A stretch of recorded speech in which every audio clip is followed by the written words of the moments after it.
This woman was sexually harassed by a manager at work. We can't identify her because she was forced to sign a confidentiality agreement by her employer.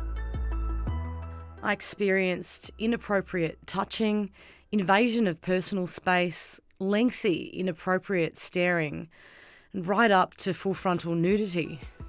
When she made a claim for compensation, her medical history was used against her, including a traumatic experience as a teenager.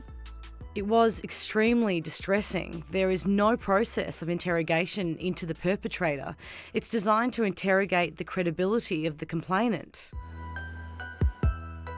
Small business is Australia's biggest employer, accounting for just under half of the workforce. Unlike public companies, there's no human resources department and almost a total lack of scrutiny. Sex discrimination experts say the complaint system needs an urgent overhaul. If things are resolved through grievance procedures, that will usually be confidential. There might be non-disclosure agreements. If someone goes to, say, the Human Rights Commission, that's a confidential process. Karen O'Connell says the result is a data vacuum which favours the employer. We have these layers upon layer of confidentiality that adds up to overall to a silence, and it makes it very difficult for us to know from the outside whether that system is working. Laura Morgan quit her job as a chef after years of experiencing and witnessing sexual harassment at work, but she did not report it. Only 17% of women do. I felt really helpless. I felt like nothing was going to change. I felt like there was nothing that I could do. It was just the way it was. The hospitality union says women like Laura have little option but to stay silent.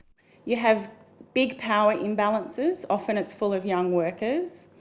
You have insecure employment, often hospitality workers are casual, and they're scared to make complaints. Unions don't expect that to change after the federal government failed to adopt a key recommendation of the Respect at Work report, which would have put a duty on employers to eliminate sexual harassment.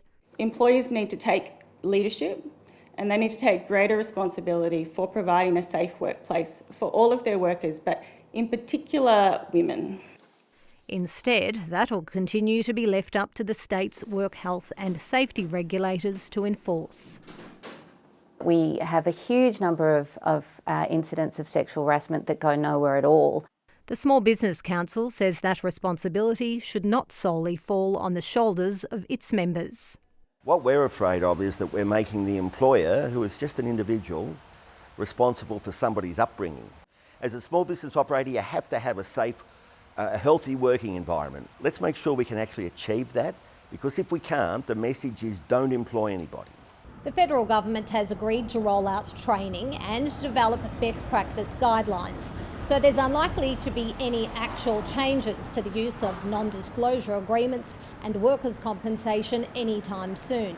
It's not good enough for victims. They want action now. Women need to be able to be heard in this process. At the moment, their voices are not heard.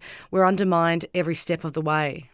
A story that, for legal reasons, cannot be fully told.